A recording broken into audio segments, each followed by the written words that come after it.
Hi everyone, this is Victoria, and today we're going to go over Intro to R.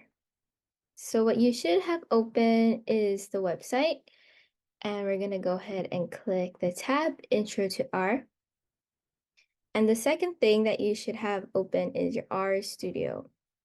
So your console would most likely be open up here, and then you're going to see all of the folders in the repository.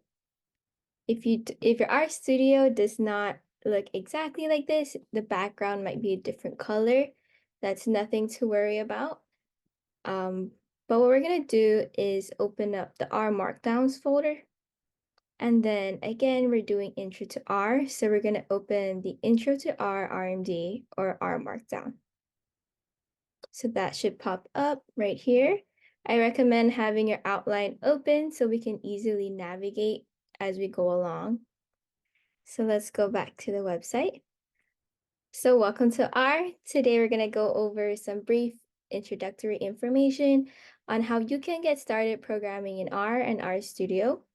We're going to do some exploratory data analysis, otherwise known as EDA, and then quickly give you some helpful coding resources. Packages and libraries. So what is a package or a library? In a nutshell, an R package is a toolbox that stores different things that you can use as a data scientist, such as different data sets, functions, and whatnot. And these packages are stored in what we call a library. So you already have some R packages installed from when you did all your initial installations of R and R Studio. So let's use this library call function to see what packages you already have. So we are going to go back to our studio. Gonna look for that library call. So let's try to open up a new code chunk to code this, which is something you guys should be familiar with. But if not, we're gonna go over it really quickly. So for Mac users, you would do Command Option I. Now let's type in the library function. To quickly run this, you can click this little green arrow, or you can do Command Enter again for Mac users. So when you run that, all of the libraries and packages that you have downloaded and installed should pop up in a new window. I may have a lot more packages because I have been coding in R for a while. So if yours doesn't look exactly like this, that's totally okay. And then for PC users, Control-Alt-I is how you open a code chunk. Again. So installing a package. Let's say you want to install the Tidyverse package. The Tidyverse package is used to make some awesome visualizations. It has a bunch of different important functions that we're going to be using throughout the course. So installing it now would be a super great way to already have it in your system. We're going to run this install.packages code in the console in our R Studio. So an important thing to note is that every time you run this install.packages code to install other packages, you would want to change the name of the package in between the quotation marks to whatever package you're trying to install. So we're going to go practice that in a little bit. So in our console, we're going to run the install.packages tidyverse. So you can just click enter or command enter, and it should install. I'm not going to install it because I already have it installed in my system, but we can double check to see if this package installed successfully by running this system.file code. If you get a result similar to this, that means you have successfully installed your first package. So loading a library. Why do we load libraries, or what even is loading a library? In order to access all of the cool and awesome things in your R package that you've downloaded, you need to load it every time you open up a working session in R. We usually do this at the beginning of our R markdowns or our R scripts, just so we can get that out of the way. So let's try to load in the tidyverse package with this library code. So we can go ahead, run this, and now we can use a tidyverse package, which we are going to in a little bit. So here's a link to check out the tidyverse package documentation that you may find helpful. It even has the install.packages code that we just went over. So this is a good resource for you to look at on your own time. Variables. Variables are so important to you as a data scientist because this is where we can store different types of information and easily access them as we code. So variables are containers for storing data values, and some quick little rules about creating variables. They are created using this assignment symbol or the equal sign. The coding syntax depends on what type of data value you're trying to store.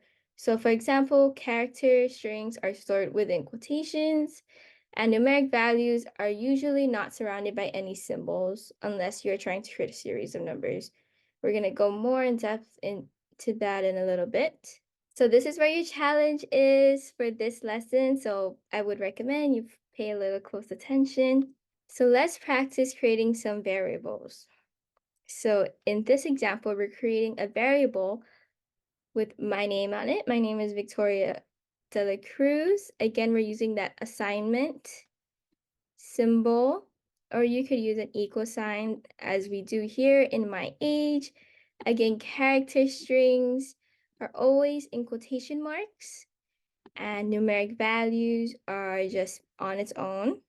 So when you want to look at the value that's assigned to your variable or see what's stored in the variable, you can just type in the name of the variable in your console or in a code chunk and run it, and it should print out what you stored in it. Cool thing about R and R Studio is that it can do some math for you. So for example, we're trying to figure out how old I'll be in 5 years. So since we already stored my age in this my age variable, we're going to add 5 to it, and it would print how old I'll be in 5 years. So your first challenge is to create a my name variable with your name assigned to it instead of my name.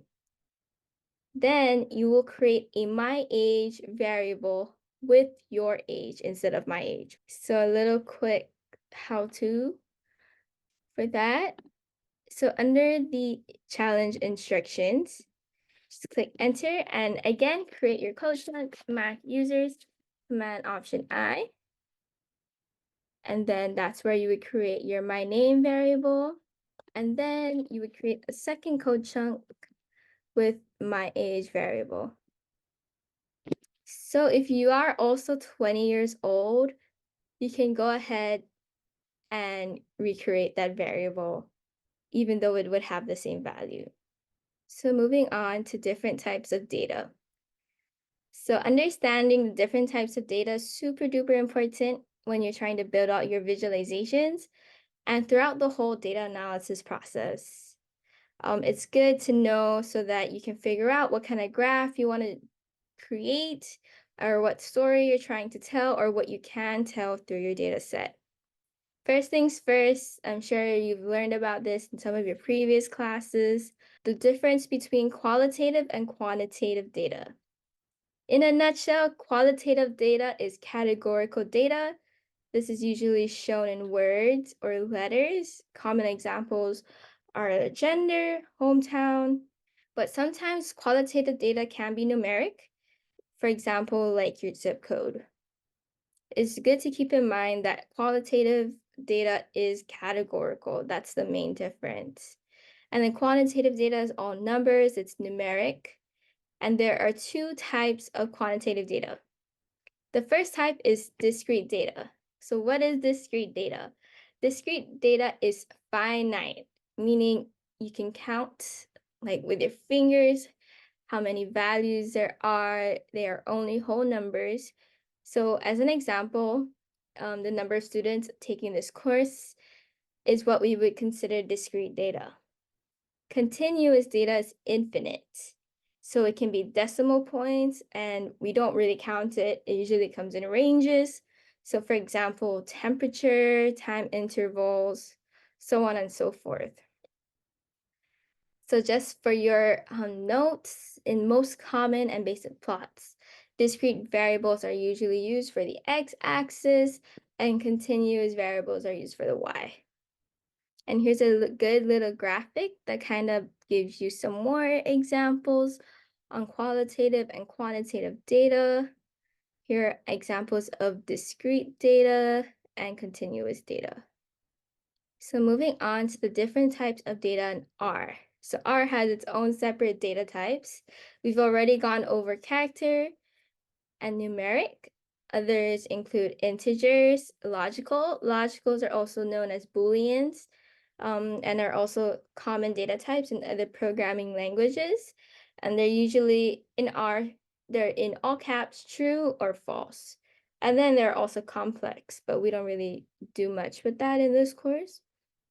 So to put this into perspective with what we just learned about qualitative data and quantitative data, in most cases, characters and logical data types are qualitative. Numeric, integer, and complex are mostly considered quantitative data. And there's a super great resource from the University of Cincinnati that has some great information on just how to get started with R and RStudio, as well as the different types of data that comes in R. Now, removing variables. So this code will remove any variable that you put in the parentheses. So let's run this my name code chunk and my age code chunk. Another thing to note is that every time you create a variable, it goes straight into your environment so that you can easily see what you've created so far and is a good point of reference. It shows what values are stored inside the variable. So let's say I wanted to remove the variable my name. I would run this rm code, remove code, and then it's gone from my environment because we've removed it. Now some variables, best practices. So how should you name your variables? There is sort of a naming variables etiquette in programming. So first of all, variables can start with letters or dot characters. It should not start with numbers or an underscore. The only symbols that are allowed in variable names are a period and an underscore, that it cannot start with an underscore. There is sort of a naming variables etiquette in programming. So first of all, variables can start with letters or dot characters. It should not start with numbers or an underscore. The only symbols that are allowed in variable names are a period and an underscore. It cannot start with an underscore. So there are no $sign, percentage signs, or and signs allowed in your variable name. And it should not be a reserved keyword in R. So there's a link here that gives you a list of the reserved words in R. These words are used for other important functions in R, so we don't really use them in our variable names. And then creating new variables. So usually when we read in our data set, we assign it to a variable so that we can easily call your data set as you code. But once you start making changes to it, you would want to assign the changes you made to your data set to a new variable because we want to keep our original data set as a point of reference for you. That might sound confusing, but we're going to do it in a little bit, so hopefully it'll make more sense. Now, functions. Functions are awesome because it helps you complete tasks quickly and efficiently. So we already went through some functions such as the library call and the removing variables call. So you know when you're using a function, when you have to input arguments with a parenthesis. So a quick little mention about what arguments are. Arguments are the things you input or specifications that you put within a function. So for example, when we did the library call, the input or argument that we used was the name of the package. Now to the exciting part, exploratory data analysis. So let's start looking at the data set that we're going to be using for this course. which is the SDR 2023 dataset. So let's get started with loading our libraries. So the two libraries that we're gonna load, in addition to the tidyverse package that we already loaded, are the here and janitor packages. So you will most likely get an error. Why will you most likely get an error? Because we haven't installed these packages yet. So please don't forget to run the install.packages code in your console. We went over this previously with the install.packages tidyverse code. You can look for it under the installing a package header.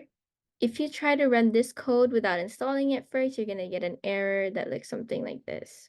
So please make sure you get that installed, and then you can run this code. I don't need to run the install.packages code because I already have these packages installed in my system. So let's use the read_csv function to read in our data set. So we are assigning our data set to a variable called SDR data so that we can constantly refer to this as we program instead of calling out or using this whole file path name. That's what the here function and here package does for us. It cuts out this long file path name. So instead of having something that looks like this, we can easily input the short file path name. So where do we get data from? That's the name of the folder where our data lies. And then we get the name of our data set from in here as well. So let's run it. Awesome. Now we have our data set loaded in our environment. It should pop up here. Now let's click on it to see what it kind of looks like. You can either click on it on the environment, like how I just did, or you can run this view SDR data code in your console. So now we can see how beautiful our data set is. The next thing we gotta do is clean the column names. We're gonna use the clean names function from the janitor package. So what this does is that it takes out all the spaces in our column names. It's important for you to know that in programming, we don't use spaces in names. Instead of spaces, we use underscores.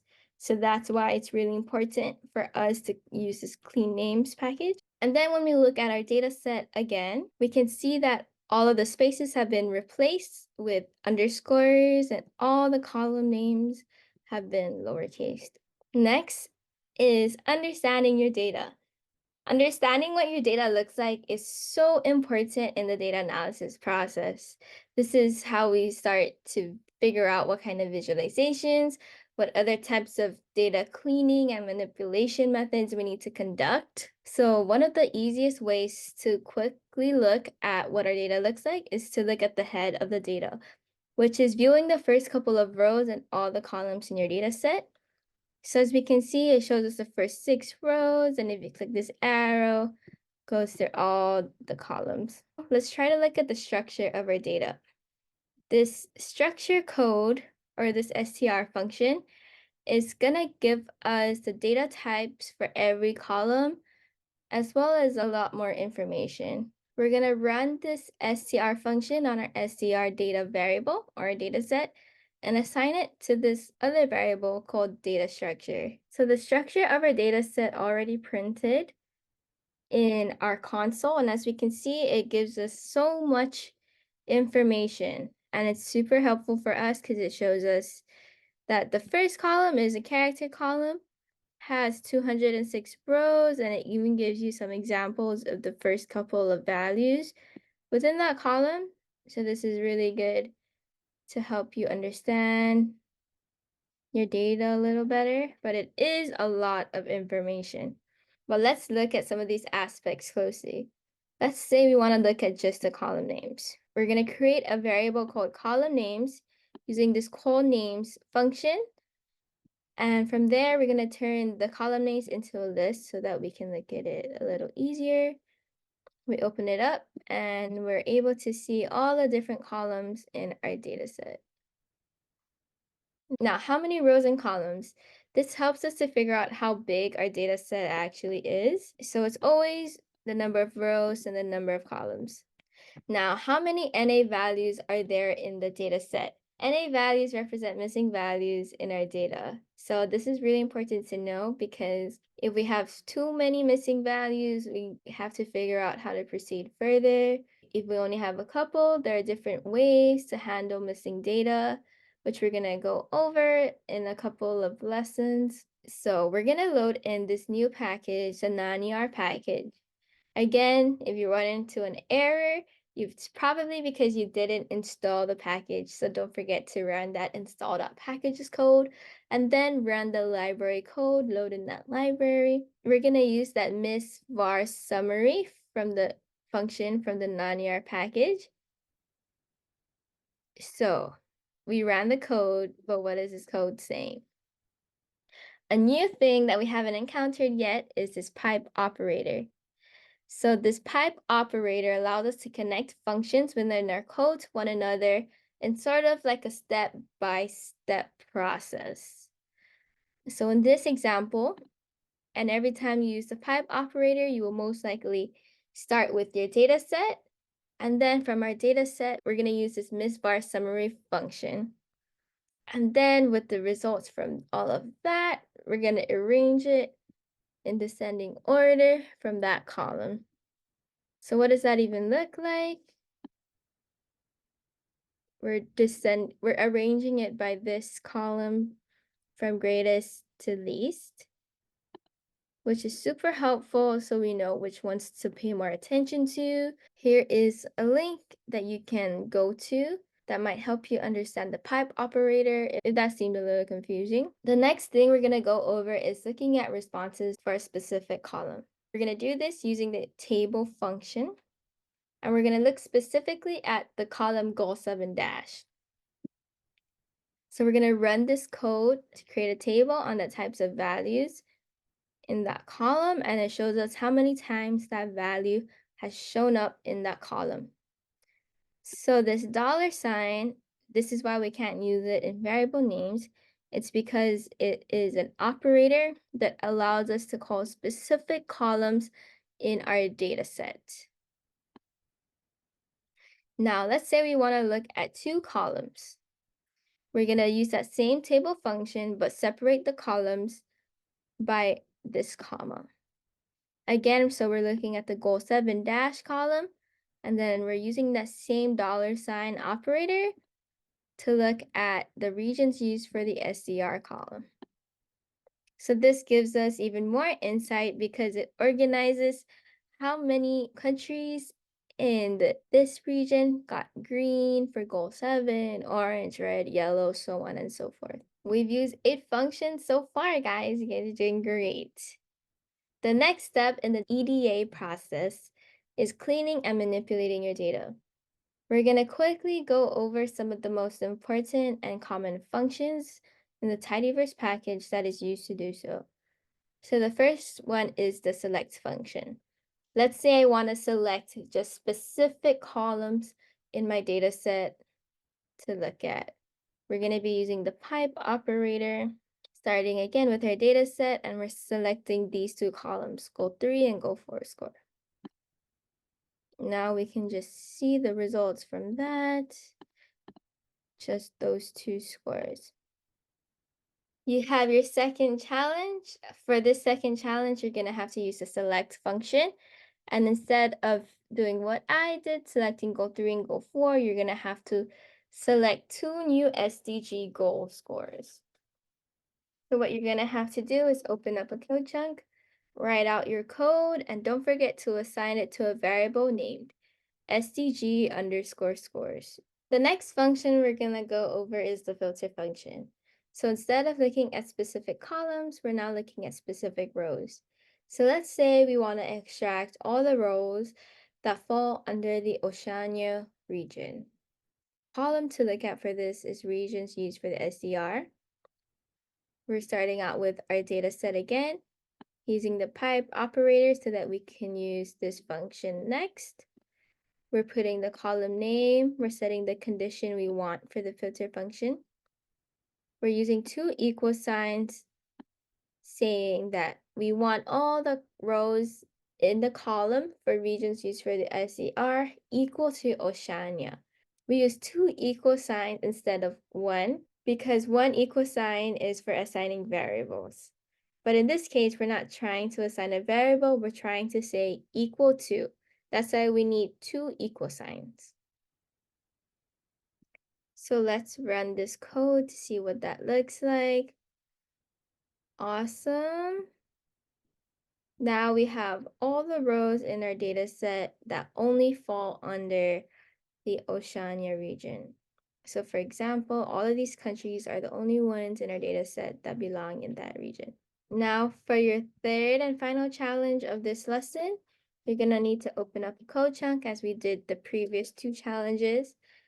You're gonna use the filter function, filter for another region other than Oceania, and assign it to a variable named new region. If you don't know what other regions there are in our data set, I recommend you look back into our data, look at the columns, regions used for the SDR, and you should be able to figure it out from there.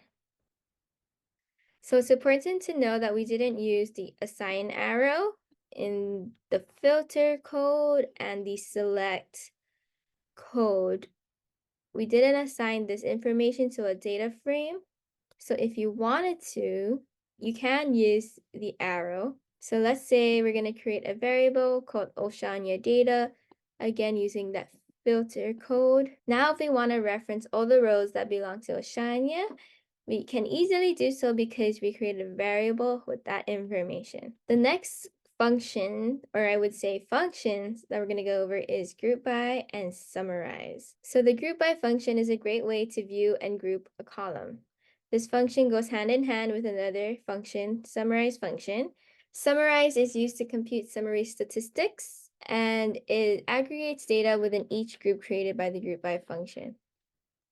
So again, we're starting off with our data set using the pipe operator to connect to different functions. We're going to group our data by the regions used for the SDR. We're going to take the mean or the average of this indicator for each region and assign it to a new column called mean goal 7 score by region using the summarize function.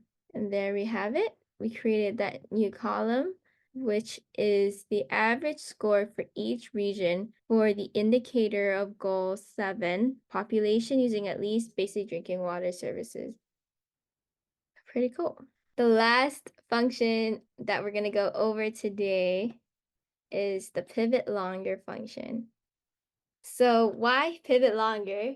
So pivot longer is used to turn wide data sets into a long data format because sometimes we need to reshape our data to create the visualizations that'll better fit with the story we're trying to tell. So this code is a little long, but don't be intimidated by it. We're going to go over it step by step. So again, we're starting off with our data set using the pipe operator. We're using the select function, which you already know about. We're selecting these columns from our data set. And what these columns are the names of the countries and other SDG 7 indicators. And then we're going to pivot longer. So in this call, we're saying we want all the columns to be pivoted longer except for the country column because we want to keep that column and all of the information that's being pivoted. We want to change the name of the column to just indicator, and then we're going to have the values. So let's run that code so we can understand what that means. That might have sounded confusing. So again, we kept that country column. We created that indicator column that has all the indicators, and then we have the value. Okay, let's go back to our website. For the next session, we're going to talk about basic visualizations. So I just wanted to quickly go over some different types of graphs because now we learn how to clean data, explore data. But how do you know what visualizations you want to make? One of the first questions you'd want to ask yourself is, what story am I trying to tell? What am I trying to show to my audience? Am I trying to do comparisons? Am I trying to showcase relationships, show distributions, so on and so forth. So here's a good graphic with chart suggestions that kind of goes over that. If you want to do comparison, here are the different things you can do. How many variables you have is an important factor. So that's there for you to look at and to think about. Just a little quick view of the R graph gallery, which is a great resource. It shows you different types of graphs, and it also shows you some code that's helpful to you so you know how to kind of create it or how to get started. So let's quickly look at the bar plot. Shows us different variations of a bar plot. If you click on one, gives you some code and what library you need. So that's super helpful. Here's another great resource. It's called From Data to Viz. It goes off of the types of variables or the types of data that you have. So that's why we kind of went over that in the beginning, because it is important to know for when you start creating your visualizations. So it breaks it down by what kind of data you have. And then, for example, it'll show like one numeric value, three numeric values. So that is for you to explore. And then it's similar to the R graph. Oh, it actually links to the R graph gallery. So you can kind of go from one resource to another.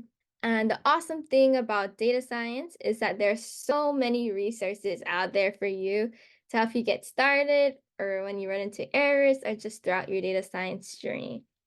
So here are some links to the common ones that you might find helpful. And again, for the next session, we're going to go over some basic visualizations. We're going to be using ggplot, which is another package. So get ready for that. Don't forget to do your challenges for this lesson. And if you have any questions, you can reach out to me or you can reach out to Connor or hop in during those office hours. Thank you.